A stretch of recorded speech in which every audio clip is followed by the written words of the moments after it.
구글이나 유튜브에 기도라고 하는 단어를 검색해 보면 우리의 기대와는 다르게 타 종교의 기도에 관한 이야기들이 굉장히 많이 나옵니다. 생각해 보면 우리 그리스도인들보다 더 열심히 기도하는, 특별히 외적으로 잘 나타나는 것이 이슬람들이죠. 이슬람들은 하루에 5번씩 메카를 향해서 기도하는 것들이 규칙처럼 정해져 있습니다. 기도라는 말을 우리보다 더 먼저 사용한 그곳이 아마 불교일 거예요. 불교는 기도라는 한자어를 가지고 늘 무엇인가를 빌고 구하는 일들을 익숙하게 해왔습니다. 이런 측면에서 보면 기도라고 하는 것은 우리 그리스도인들만 하는 어떤 행위가 아니라 사람이면 누구나 하는 것이 기도인 것이죠. 사람이면 누구나 하는 것, 그 기도에 대해서 오늘 주님께서 우리에게 하시는 말씀을 함께 나눴으면 좋겠습니다. 오늘 우리가 읽은 이 말씀은 산상수훈, 예수님께서 산 위에서 제자들에게 가르친 말씀 중에서 특별히 유대인들이 생각하는 경건한 행위 3가지를 다시금 해석하는 이야기 속에 담겨져 있습니다. 특별히 예수님은 유대인들이 중요하게 생각하는 3가지 경건, 누군가를 돕는 자선행위, 그리고 하나님께 드리는 기도, 그리고 스스로를 절제하는 금식이라고 하는 3가지를 재해석하시는데, 예수님께서 특별히 주목해서 강조하는 것이 있는데 이거예요. 사람에게 보이려고 하지 말라. 사람에게 보이려고 하지 말라. 유대인들의 기준에 이 3개를 나누는 기준은 유대인 아니면 이방인이었어요. 예수님께서 특별히 이 기도에 대해서 가르칠 때 잘못된 기도 2가지를 나타내는데, 첫 번째는 유대인들이 하는 잘못된 기도, 또 한 가지는 이방인들이 하는 잘못된 기도였어요. 그러니 예수님께서 유대인과 이방인의 잘못된 기도를 가지고 이 기도에 대해서 설명하셨다면 기도는 누구나 하는 것이다 하는 것을 우리가 짐작할 수 있습니다. 사랑하는 여러분, 그런데 기도를 잘 보면 그 사람이 누구인지, 그 사람이 어떤 것을 갈망하는지, 그 사람이 어떠한 목표를 가지고 자기의 삶을 줄 세우고 있는지를 우리는 알 수가 있습니다. 정말로 기도 안에 그 사람이 있다, 이렇게 표현할 수 있는 것이죠. 모든 사람이 다 기도하고 있다면 그가 누구에게 기도하고 있는지, 어떤 제목을 가지고 기도하고 있는지, 그리고 어떠한 방식으로 기도하는지, 어떤 것을 의지해서 누구의 이름으로 기도하는지의 차이만 있을 뿐 더 이상의 차이는 없을 것입니다. 그런데 이런 차이 때문에 기도에 대한 이해가 달라져요. 어떤 사람은 기도를 119에 전화하는 것으로 생각하는 사람도 있어요. 긴급하고 힘들고 어려울 때 119를 호출하듯이 정말 어려움 가운데 있을 때 하나님 나 좀 도와달라고 하는 것을 기도로 이해하는 사람이 있습니다. 이럴 경우는 힘들고 어려울 때만 기도하겠죠. 어떤 사람은 기도하는 것을 홈쇼핑에 물건을 주문하는 것으로 생각하는 사람들도 있어요. 이런 사람들은 자기에게 무엇인가 필요하고 자기가 바라는 것이 있을 때마다 하나님 앞에 나아가서 무릎 꿇고 하나님께 기도하게 되는 것이죠. 그리고 홈쇼핑에 주문했는데 오거나 오지 않은 것에 따라서 감사하기도 하고 서러워하기도 하는 그런 형태의 모습으로 드러날 거예요. 어떤 사람의 기도는 넋두리와 같을 거예요. 자기 마음속에 있는 응어리들을 그냥 하나님 앞에서 쏟아놓는 시간, 그것을 기도라고 생각할 수도 있어요. 어떤 사람은 기도를 명상쯤으로 생각할 수 있어요. 요즘 마음 공부 이런 말들처럼 그냥 자기 마음을 평안하게 하고 세상의 환경에 요동하지 않도록 하는 것이 기도라고 생각할 수 있어요. 여러분, 기도가 무엇일까요? 그리스도인들이 기도한다는 것은 어떤 의미일까요? 이 질문을 우리가 던지려고 합니다. 여러분, 우리가 사실은 익숙하게 늘상 하고 있음에도 불구하고 잘 하지 못하는 일들이 많아요. 걷는 것. 걷는 것이 아름답고 예쁘고 건강하게 걷는 자세가 있는데, 우리는 몇십 년씩을 이렇게 걸어왔음에도 불구하고 제대로 걷는 방법을 몰라서 지금도 걷는 것을 배울 때가 참 있죠. 그리고 생각해보면 잘 걷는 거 하나로도 큰 돈을 버는 사람들이 많아요. 모델들 말이죠. 말하는 거, 특히 저는 목사로서 무엇인가를 전달해야 할 때, 말로 전달해야 할 때 이 발음과 발성에 대해서 굉장히 고민이 많아요. 똑같은 내용도 어떻게 말하고 어떤 톤과 어떤 발성과 어떤 발음으로 전하느냐에 따라서 그 전달이 달라지기 때문에 그렇죠. 특별히 하나님의 마음을 전하는 입장에서 이것은 늘 고민이에요. 50년 이상 말을 했음에도 불구하고 진짜 어떻게 말을 해야 하는지 정확히 몰라요. 네, 이 말 하나 잘하는 것으로 먹고 사는 사람들이 있어요. 아나운서나 성우들이죠. 우리는 정말로 익숙하게 우리의 삶에 떼어놓을 수 없이 늘 같이 함에도 불구하고 못하는 일들이 정말 많다는 것을 주목할 필요가 있어요. 그 중에 하나가 기도예요. 사람은 어떤 신에게 어떠한 방식으로 구하는지는 알지 못하지만 기도를 하지 않고 살아가는 사람은 아무도 없어요. 그러나 하나님께서 우리에게 원하시는 그 바른 기도를 하고 있는 사람이 있냐 하면 고개를 갸우뚱할 수밖에 없는 것이죠. 여러분은 어떻습니까? 예전에 조영민 집사님하고 함께 차를 타고 이렇게 간 적이 있었는데 집사님이 뒤에 타셔가지고 갑자기 호흡을 가파하셨어요. 이렇게 가파하시길래 왜 그러시냐고 물었더니 집사님이 이렇게 얘기했어요. 목사님, 갑자기 숨 쉬는 법을 잊어버렸어요. 이렇게 숨 쉬는 법을 잊어버렸어요. 그 말이 너무나 우스워가지고 그때는 웃었지만 생각해보니까 우리가 건강을 위해서 정말 단전호흡이니 여러 가지 호흡법들을 배우고 있는 걸 생각해보면 어쩌면 우리는 늘상 숨을 쉬고 있음에도 불구하고 흉식으로만 호흡하고 그래서 우리의 건강을 오래 해치는 그런 일들이 제법 있다는 걸 생각하니 그럴 수 있겠다 싶었어요. 그리스도인에서 기도하지 않는 사람은 없을 거예요. 하지만 여러분은 기도할 줄을 아십니까? 오늘부터 시작되는 몇 주 동안의 내용 가운데 주님이 가르쳐주신 기도로 기도가 무엇인지 그리고 기도를 어떻게 해야 하는지를 말씀을 통해서 함께 나누려고 합니다. 그리스도인은 하나님 아버지께 주님이 가르쳐주신 기도를 가지고 믿음으로 그리고 예수님의 이름으로 기도하는 사람들입니다. 그게 그리스도인들이고 그리스도인이 드리는 기도예요. 여러분, 이 기도라고 하는 말과 아주 비슷한 말이 소망이에요. 왜냐하면 기도에는 우리가 바라는 무엇인가가 담겨져 있기 때문에 그렇죠. 그리고 우리의 삶은 이 소망하는 것에 이렇게 줄 세워질 수밖에 없고 우리가 소망을 가지고 있는 것을 섬기면서 살아가게 되어 있어요. 마치 이 소망은 강력한 자석과 같아요. 여러분, 강력한 자석을 쇠붙이는 데에 딱 두면 주변에 있는 쇠붙이들이 그 안에 확 끌려들어오는 것처럼 우리가 가지고 있는 소망이 강렬하면 강렬할수록 우리 주변의 시간과 돈과 에너지와 우리의 자원들은 그 소망 안으로 확 이렇게 모여들게 되어 있어요. 그렇기 때문에 우리가 무엇을 기도하는지 어떠한 소망을 가지고 살아가는지는 매우 중요합니다. 특별히 잘못된 소망을 가지고 살면 우리는 일생을 그것을 위해서 노예 생활을 할 수도 있을 거예요. 우리 주변에는 나만 가지면 너는 행복할 거야. 이것만 있으면 네 삶은 의미 있어질 거야. 너 이것만 하면 너는 안전한 삶일걸? 이렇게 말하는 유혹하는 세력들이 우리 주변에 굉장히 많다는 거예요. 여러분, 여러분을 노예 삼으려는 이런 세력들로부터 자유롭게 되기를 정말 원하세요? 원하신다면 주님이 가르쳐주신 기도를 가지고 믿음으로 예수님의 이름으로 하나님의 아버지께 기도하는 법을 배우시길 바랍니다.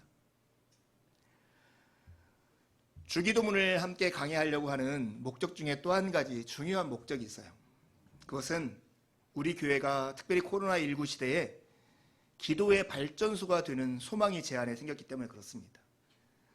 여러분, 예전에 제가 이렇게 엽서로 만들어드린 이 엽서 기억나세요? 여기에 보면 김환영 시인의 동시인 울꽃이라고 하는 시가 있어요. 우는 곳, 울꽃이라고 하는 시예요. 할머니 어디 가요? 손주가 묻는 거죠. 예배당 간다. 또 물어요. 근데 왜 울면서 가요? 울려고 간다. 또 손주가 묻습니다. 왜 예배당에 가서 울어요? 울 데가 없다. 이게 이 동시예요. 예전에 교회 앞에 이렇게 벽에 크게 붙여놓기도 했었고 이 엽서를 가지고도 나눈 적이 있습니다. 여러분, 이 시 읽을 때마다 저는 지금도 이렇게 울림이 제 안에 있어요. 특별히 코로나19로 굉장히 힘겨운 이 시대에 교회가 어떠한 모습이어야 할까 생각하면 울꽃이 되어줘야 한다는 생각이 듭니다. 여기 오면 마음껏 울고 우는 것이 부끄럽지 않고 울 때 하나님으로 인해서 그 답답함이 해소되는 곳, 그곳이 예배당이오고 교회여야 한다는 생각이 제 안에 있습니다. 일제강점기 개신교가 전파된 지 얼마 안 됐을 때 정말로 힘들고 어려운 우리 민족 사람들에게 교회가 울 곳이 되어준 것처럼 우리 시대의 교회는 사람들에게 어떠한 억압이나 강요나 신념을 강요하기 이전에 먼저 마음껏 울 수 있는 그런 장소가 되어주는 것, 그것이 교회에게 주어진 사명이라는 생각이 듭니다. 그런 의미에서 이 주기도를 통해서 우리 몸된 교회가 기도의 발전소가 되고 기도를 하기 위해 사람들이 모여서 우는 곳이 되기를 기대하고 소망해 봅니다. 특별히 이 시리즈 설교를 하면서 제가 기도 세미나를 한번 하려고 그래요. 그때 구체적으로 어떻게 기도하며 나아갈 것인가에 대해서 제가 나누려 합니다.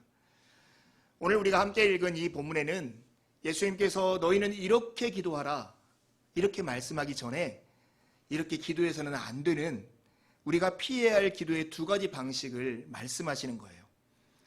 무엇인가의 개념이나 그 현실을 뚜렷하게 보기 위해서 하는 중요한 방법이 뭐냐면 대조하는 거예요. 가짜 옆에다가 진짜를 두면 진짜가 얼마나 좋은가를 더 분명히 알 수 있듯이 잘못된 방법의 기도를 알면 진짜 기도의 핵심이 무엇인지를 우리가 짐작할 수 있습니다. 예수님께서 지적하는 첫 번째 우리가 피해야 할 기도의 방식은 외식하는 자와 같은 기도입니다. 이 외식하는 자의 기도는 유대인들이 하는 기도의 방식이었어요. 그들의 외식의 핵심은 사람들에게 보이려고 하는 기도였던 것입니다. 유대인들은 사람들에게 인정받으려고 회당과 큰 길 모퉁이에서 기도하곤 했는데 이것을 예수님은 외식이라고 진단하신 거예요. 이슬람 사람들은 하루에 5번씩 메카를 향해서 기도하듯 유대인들은 하루에 3번씩 정한 시간이 되면 하나님 앞에 기도했습니다. 기도의 시간이 되면 하던 일을 다 멈추고 하나님께 기도를 하는 거예요. 특별히 유대인들이 가지고 있는 18번 기도문이라고 하는 그 기도를 하루에 3번씩 하나님께 드렸습니다. 그때 이 유대인과 바리새인들, 특별히 이 사람들은 자기들의 경건을 나타내기 위해서 회당에 가서 기도하거나 길 모퉁이 그 사거리에서 서서 하늘을 향해서 하나님께 손을 들고 기도하는 습관이 있었다는 거예요. 어쩌면 그들의 마음 가운데 순수한 동기가 있었을 수도 있어요. 내가 이 본을 보여서 많은 사람들로 하여금 이 시간에는 일을 멈추고 하나님께 기도하는 시간이야. 이것을 가르치기 위해서 내가 이렇게 한다. 이런 마음이 그들에게 있었을 수도 있어요. 하지만 주님은 이것을 외식이라고 해요. 사람을 의식하면서 사람 앞에서 하는 이 기도는 정녕 하나님을 잃어버리는 기도이다. 예수님이 이 외식하는 기도에서 지적하고자 하는 그 대표적인 이야기가 뭐냐면 기도의 대상이 누구냐. 네가 지금 기도하면서 말을 하고 있는데 이 말을 들으시는 너의 기도의 청중이 누구시냐. 기도는 오직 하나님께 하는 것이다. 이렇게 말씀하는 거죠. 기도의 바른 대상은 은밀한 중에 계신 우리의 아버지이십니다. 우리는 사람이 아니라 오롯이 하나님 앞에서 기도해야 하는 것이죠. 주님은 숨은 일까지 보시고 우리의 답답한 심정조차도 응답하시는 우리의 아버지시기 때문에 그렇습니다. 여러분 스스로의 삶을 살펴서 한번 생각해 보세요. 여러분 기도하는 자리를 생각해 보시고 기도할 때 지금 여러분이 누구에게 기도한다라고 생각하며 기도하고 있습니까? 오늘 외식하는 자와 같이 기도하지 말라 말씀하시는 주님의 말씀 속에는 이 질문이 담겨져 있는 거예요. 너희는 누구 앞에서 지금 기도하고 있느냐? 누구에게 보이려고 기도하고 있느냐? 이 질문을 우리에게 하고 계십니다. 우리에게는 기도의 골방이 필요해요. 기도의 골방이라고 하는 것은 어떤 은밀한 방을 말하는 게 아니겠죠. 우리 시대에 이렇게 넓은 공간을 사용하고 있음에도 혼자 있을 공간이 부족한데 이 고대 사회에서 집들이 조금만 했는데 어디에 자기만의 골방들을 차지할 수 있었겠어요. 주님 말씀하시는 골방은 누구도 의식하지 않고 하나님과 나의 1:1 관계에서 하나님께만 내가 고백할 수 있는 장소, 그런 환경, 그런 시간, 그런 장소를 말하는 거죠. 어떤 사람은 산책하면서 어떤 사람은 다 잠든 사이에 혼자 깨어서 어떤 사람은 길 마당에서 이렇게 기도하는 것을 골방의 기도라고 말할 수 있어요. 여러분에게는 그런 골방이 있으십니까? 기도하는 사람들에게는 마땅히 갖춰야 할 것이 이 기도의 골방인 것입니다. 하나님은 우리 아버지, 우리의 기도를 들으시는 분은 우리의 은밀한 것, 우리가 누구인가 마음 놓고 말할 수 없는 그것조차도 다 아시고 우리를 위해서 일하시는 분이라는 것을 기억하시기 바랍니다. 마가복음 5장에 보면 12해 동안 혈루병을 앓은 여인의 이야기가 나와요. 이 여인은 12의 혈루증으로 앓아서 많은 의사들에게 이렇게 하면 나을 거야, 이렇게 하면 나을 거야 처방을 받은 끝에 몸만 오히려 상하고 괴롭게 된 거예요. 가지고 있던 재산을 전부 다 잃어버린 그런 상태에서 예수님이 지나가신다는 소식을 들어요. 그래서 그가 어떻게 해요? 마태복음 5장 27절에 보면 예수의 소문을 듣고 무리 가운데 끼어 뒤로 와서 그의 옷에 손을 대니 이는 내가 그의 옷에만 손을 대어도 구원을 받으리라 생각함이로라. 이 여인 12해 동안 아팠지, 의사들에게 가서 치료받느니라고 고생했지, 돈은 다 잃어버렸지. 이제는 자기의 힘으로 무엇도 할 수 없는 이런 상황 가운데 그냥 신락 같은 희망 하나 가지고 군중들 사이에 이렇게 휩쓸려 가시는 예수님의 옷자락을 조금이라도 만지면 내가 나을까, 이 기대를 가지고 만졌는데 은밀한 중에 계시는 주님께서 이것을 아시고 내 믿음이 너를 구원하였다고 하시면서 그 혈루의 근원을 마르게 하신 그 사건을 우리가 기억하고 있습니다. 여러분, 우리가 누구에게 기도합니까? 우리의 기도를 들으시는 분이 누구십니까? 우리가 조근조근한 목소리, 우리가 기도하는 모습을 아무도 보지 않는다 할지라도 우리의 속사정까지 아시는 그 하나님 아버지께 우리가 기도하고 있는 것입니다. 기도할 때 가장 먼저 우리가 살펴야 할 것은 이거예요. 우리가 누구에게 기도하는가? 우리가 누구 앞에서 빌고 있는가? 내 기도하는 소리를 누가 듣고 있는가? 내 기도를 듣는 유일한 청중은 은밀한 중에 우리의 모든 속사정까지 보시는 하나님의 아버지이심을 잊지 마십시오. 내용이 아무리 좋다 해도, 표현이 아무리 멋지다 해도 하나님 앞에서 드리는 기도가 아니라면 그 기도는 아무것도 아닙니다. 기도라는 것은 하나님과 나 사이의 은밀한 만남이고 은밀한 대화입니다. 오늘 의식하는 자와 같이 기도하지 않기를 여러분 안에 소망한다면 기도의 자리 있을 때마다 누가 내 기도의 목소리를 들을까? 내가 기도하는 모습을 사람들이 어떻게 평가할까? 내 이 기도에 하는 표현이 올바를까? 사람들은 나를 기도를 잘한다 할까 못한다 할까? 염려를 뚝 그치시고 하나님 앞에서만 기도하는 그 훈련과 습관을 여러분 마음속에 지니십시오. 하나님은 은밀한 중에 계시며 은밀한 곳까지 보시며 응답하시는 우리 아버지이십니다. 예수님께서 잘못된 기도라고 지적하시면서 피해야 할 두 번째 기도의 방식을 이방인과 같이 기도하지 말라고 말씀합니다. 이방인의 기도 방식을 한마디로 하면 중언부언하는 것이죠. 이방인은 하나님이 아닌 가짜 신에게 기도하는 사람들입니다. 그들은 중언부언하는 이유가 있죠. 그 이유는 우상들이라는 존재는 들을 수 없고 눈이 멀어 볼 수 없기 때문에 그래요. 이 모습을 가장 직접적으로 보여주는 사건이 아마 열왕기상 18장에 나오는 갈멜산에서 엘리야와 바알 선지자들의 대결일 거예요. 아침 한나절을 먼저 우선권을 주면서 너희 신이 하늘에서 불을 내어서 이 제물들을 태우라고 그들에게 시간을 주죠. 그런데 그들이 자기들이 가지고 있는 모든 제의를 가지고도 그런 일이 일어나게 하지 못하는 거예요. 그러자 엘리야가 그들을 비꼬듯이 하는 이야기가 열왕기상 18장 27절 28절에 나와요. 함께 읽어보겠습니다. 시작. 정오에 이르러는 엘리야가 그들을 조롱하여 이르되 큰 소리로 부르라.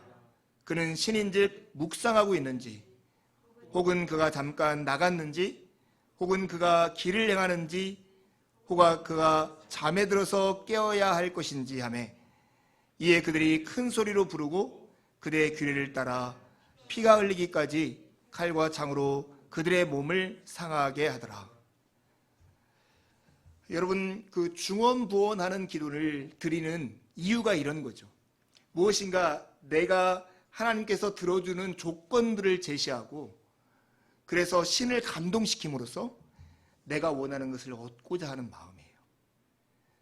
우리가 가지고 있는 익숙한 표현으로 하면 지성이면 정성을 다하면 감천, 하늘이 감동해서 내 원하는 뜻을 이루어준다라고 하는 거예요. 이게 이방인들의 기도고, 그래서 신을 설득하기 위해서 중언부언 주문하듯이, 주문을 이루듯이 기도하는 것입니다.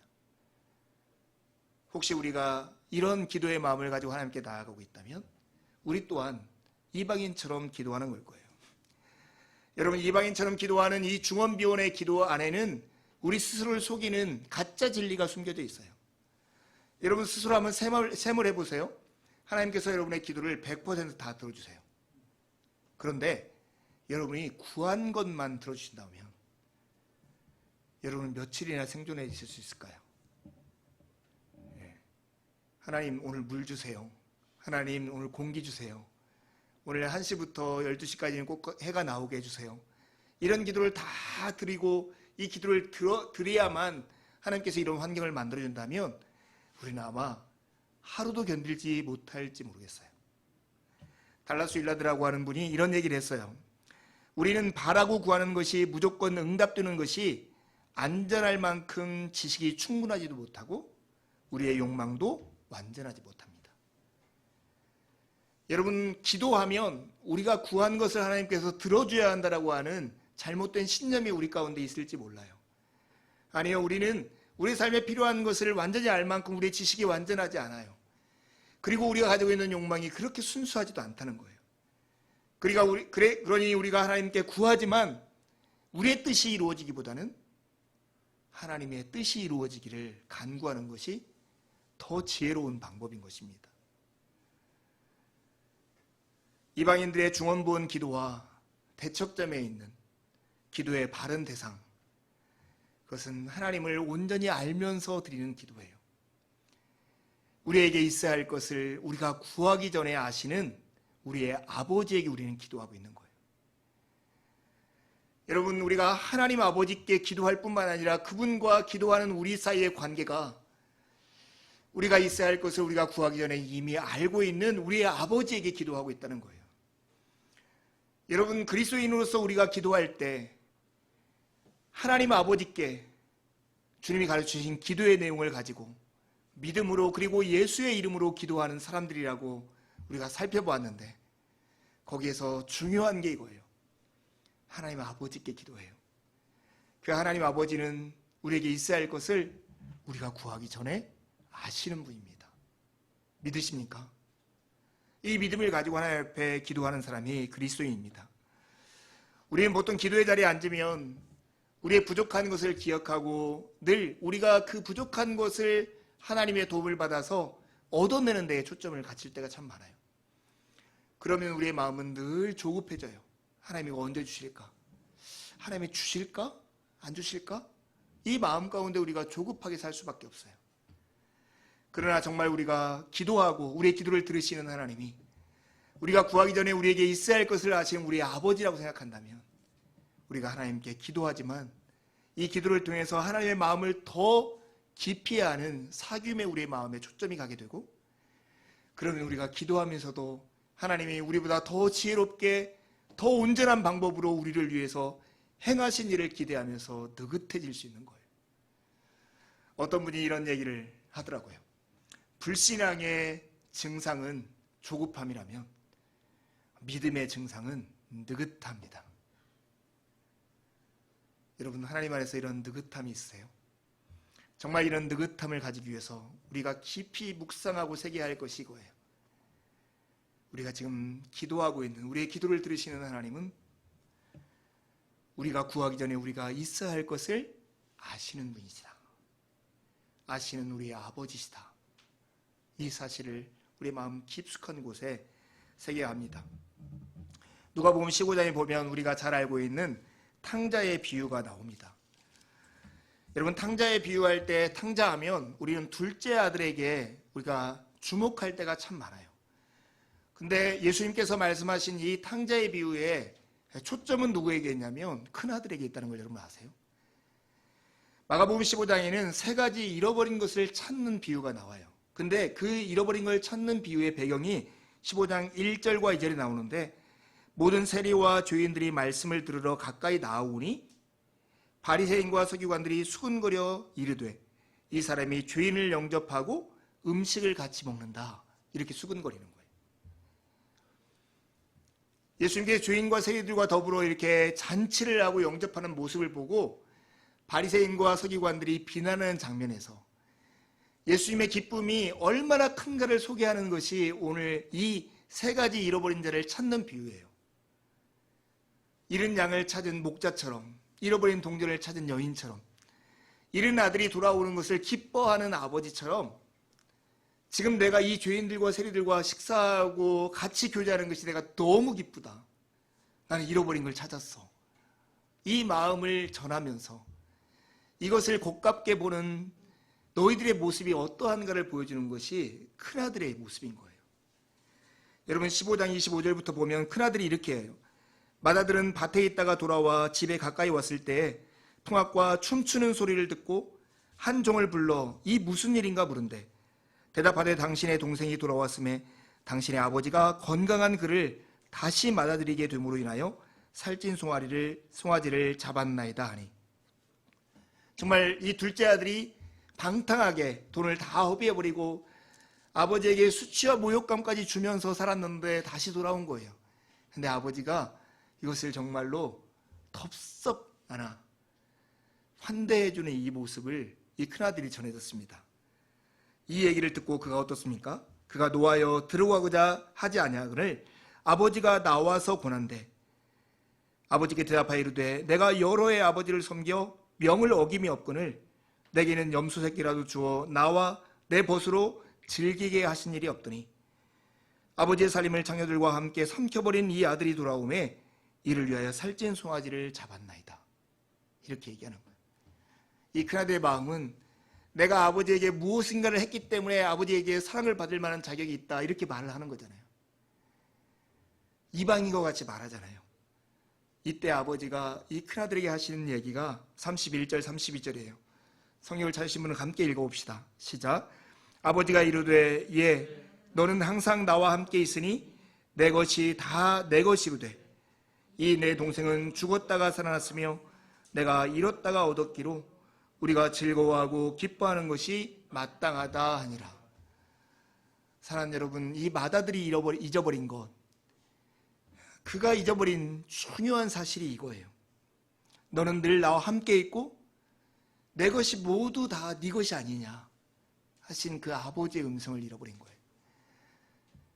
이방인들처럼 중언부언 기도하는 그런 마음의 태도를 살아가고 있다면 우리가 스스로 돌아보아 우리도 이 아버지의 음성을 잊어버렸는가 스스로를 살펴봐야 합니다. 말을 많이 하여야, 무엇인가 하나님께 떳떳한 행동을 하여야, 내가 오랜 기도의 시간을 가져야, 내가 큰 목소리로 하나님께 부르짖어야 하나님께서 들으실 것이라고 생각하는 우리의 마음이 있다면 제발 느긋해지십시오. 우리에게 기도하라고 말씀하시는 하나님, 우리의 기도를 들으시는 하나님은 우리가 구하기 전에 우리에게 있어야 할 것을 아시는 우리의 아버지이십니다. 너는 늘 나와 함께 있고 내 것이 모두 다 네 것이거늘 하시는 주님의 음성에 귀를 기울이십시오. 우리의 기도를 들으신 분은 이렇게 말씀하시는 우리의 하나님 아버지이십니다. 이것이 얼마나 영광스럽고 복된 현실인지 생각할수록 여러분 마음이 흥분되고 기쁘지 않습니까?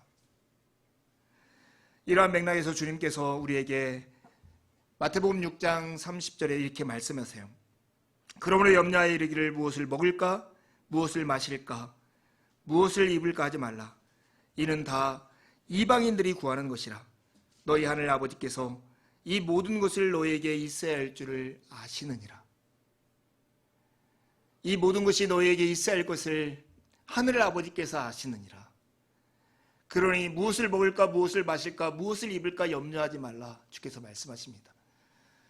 여러분, 목회자인 저와 저의 가정조차도 늘상 우리가 하는 고민들이나 염려들을 생각해 보면 여기에서 벗어나 있지 않다는 것을 늘 생각해야 돼요. 앞으로 무엇을 하고 먹고 살지? 무엇을 먹을까? 무엇을 입을까? 무엇을 마실까? 이런 고민에서 크게 벗어나지 않는 모습을 보곤 합니다. 여러분, 그러게 인간의 현실이에요. 인간의 실상이에요.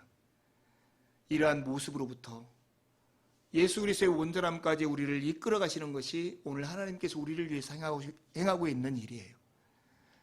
그러니 주님의 뜻을 알아서 그 방향으로 우리가 나아가는 것, 그것이 바로 믿음이고 신앙의 생활인 것입니다. 여러분, 염려하는 대신에 하나님께 기도하기를 오늘 하나님께서 우리에게 원하세요. 특별히 너희는 먼저 그의 나라와 그의 의를 구하라. 그리하면 이 모든 것을 너희에게 더해 주실 것이라 하신 주님의 말씀이 우리에게 있습니다. 여러분, 앞으로 이어지는 몇 주 동안 우리가 주기도문을 가지고 정말 그렇다면 우리가 어떻게 하나님께 기도할 것인가 하는 것을 살필 거예요. 하나님 아버지께 우리가 구하기 전에 있어야 할 것을 다 아시는 아버지께 우리가 기도한다면 우리는 어떻게 기도해야 할까요? 하이델베르크 유리문답에 보면 이 주기도문의 내용을 이렇게 소개해요. 우리의 몸과 영혼에 필요한 모든 것이 여기에 담겨져 있다. 이 기도를 가지고 기도하는 법을 배운다면 우리가 하나님 앞에 기도할 수 있는 모든 것을 다 기도하게 될 것입니다. 특별히 여러분, 주님이 가르치신 기도를 가지고 하나님 앞에 기도할 수 있는 것은 우리에게 매우 기쁘고 흥분된 일이에요. 왜냐하면 요한일서 5장 14절에 우리에게 이렇게 약속하기 때문에 그렇습니다. 같이 한번 말씀을 읽겠습니다. 우리가 하나님에 대하여 가지는 담대함은 이것이니 곧 무엇이든지 우리가 하나님의 뜻을 따라 구하면 하나님은 우리의 청을 들어주신다는 것입니다.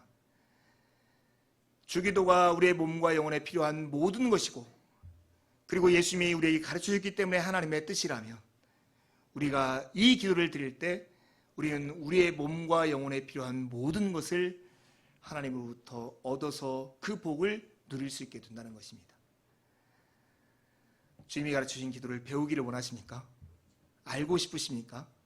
이렇게 기도하기를 원하십니까? 간절한 소망을 가지고 이 말씀 앞에 몇 주 동안 우리가 마음을 모두는 시간이 되었으면 좋겠습니다. 예수님이 불의와 굶주림과 저기와 악이 가득한 세상을 사셨듯이 우리 또한 그런 세상을 살아가고 있습니다. 정의와 빵과 용서와 해방을 구하는 주님이 가르쳐주신 이 기도인 주기도는 그렇기 때문에 오늘 우리에게, 우리 시대에게 가장 필요한 외침이고 부르짖음이고 기도인 것입니다. 우리 몸된 교회가 주님이 가르치신 기도로 기도하는 기도의 발전소가 되기를 간절히 소망합니다. 함께 기도를 드립시다.